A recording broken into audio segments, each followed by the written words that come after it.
அனைவருக்கும் வணக்கம். நான் உங்கள் தொகுப்பாளினி நந்தினி அரவிந்தன்.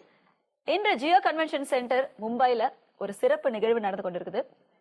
டயபெட்டிஸ் பர் சர்ச்சார் என்ற நிகழ்வுல நம்ம கூட இணைந்திருப்பது டாக்டர் பாலாஜி அவர்கள், டயபெட்டாலஜிஸ்ட். வணக்கம் டாக்டர். வணக்கம். உங்களை பத்தி ஒரு சில வார்த்தைகள் மக்களுக்கு. அனைவருக்கும் வணக்கம்.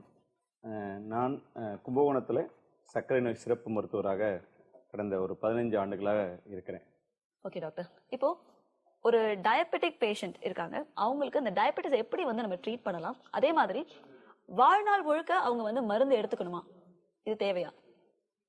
ஸோ முதல்ல ஒரு சர்க்கரை நோயை எப்படி அதை எதிர்கொள்ளணும் அப்படின்னு பார்த்தீங்கன்னா, ஃபர்ஸ்ட் ஆஃப் ஆல் முதல்ல சர்க்கரை நோய் அப்படிங்கிறது ஒரு நோய் அப்படின்னு சொல்கிறதோட ஒரு வளர்ச்சிதை மாற்றத்தில் உள்ள ஒரு பரிமாற்றத்தில் உள்ள மாற்றம்.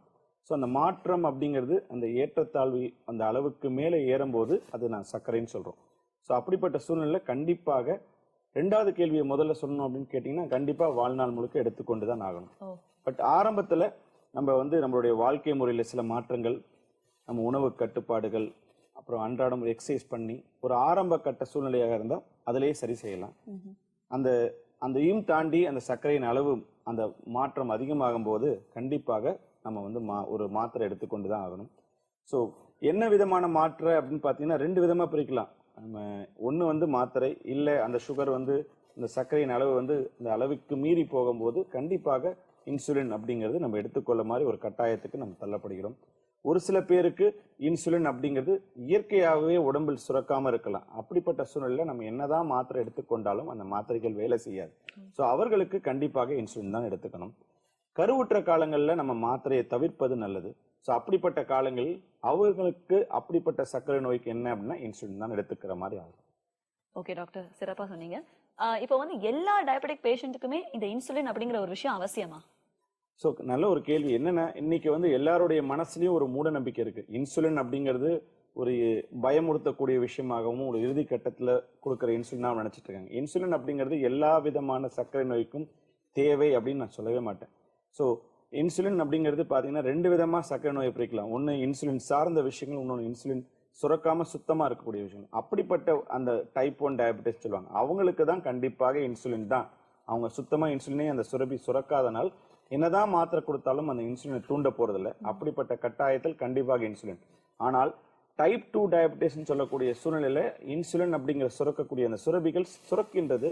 ஆனால் அதோடைய வேலையை செய்யாதனால ஆரம்ப கட்டத்தில் நம்ம சில மாத்திரைகள் கொடுத்து அதை கட்டுப்படுத்தலாம்.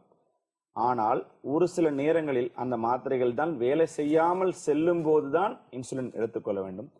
ஒரு சில எமர்ஜென்சி சுச்சுவேஷன் சொல்லுவாங்க, இல்லை இன்ஃபெக்ஷன்ஸ், இல்லை வேற ஏதாவது பாதிப்புகள் வருது, உபாதைகள் ஏற்படும் போது நம்ம மாத்திரைகள் எடுத்துக்கொள்ள முடியாத சூழ்நிலையில அந்த இன்சுலின் தேவைப்படுகிறது.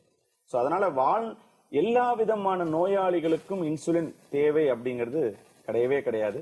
அது ஒரு பயமுறுத்தக்கூடிய விஷயமோ ஒரு மூடநம்பிக்கை கண்டிப்பா மக்களிடையே சரி பண்ணும். ஓகே டாக்டர், அற்புதமா சொன்னீங்க. கடைசியா ஒரு தகவல் நம்மளோட நேயர்களுக்காக என்ன சொல்ல விரும்புறீங்க? சரியான நேரத்தில் ஒரு சரிவிகமான உணவு, ஒரு அன்றாடம் அவங்களால முடிஞ்ச ஒரு உடற்பயிற்சி, ஒரு அழுத்தமில்லாத மனநிலை, என்னைக்குமே ஒரு டென்ஷனை குறைச்சிட்டு நல்ல ஃப்ரீ லைஃப் வாழ்ந்தாங்க அப்படின்னா வாழ்க்கையில சர்க்கரை நோய் போன்ற வியாதிகளை நாம் தள்ளி போடலாம். ரொம்ப நன்றி டாக்டர். கண்டிப்பா நம்ம நேயர்களுக்கு இது பயனுள்ளதாக இருக்கும் அப்படின்னு நாங்க நம்புறோம். மேலும் நேயர்களே, டயபெட்டிஸ் மற்றும் அதை எப்படி கண்ட்ரோல் பண்ணணும் அப்படிங்கிற விஷயங்களை நீங்க பார்த்து தெரிஞ்சுக்கணும் அப்படின்னா எங்களோட ஃபேஸ்புக் பேஜை நீங்க ஃபாலோ பண்ணிக்கலாம், டயபெட்டிஸ் பர் சர்ச்சார். அதே மாதிரி நாங்க யூடியூப், இன்ஸ்டாகிராம் மற்றும் ட்விட்டர்லயும் இருக்கும். நன்றி, வணக்கம். நன்றி, தேங்க்யூ.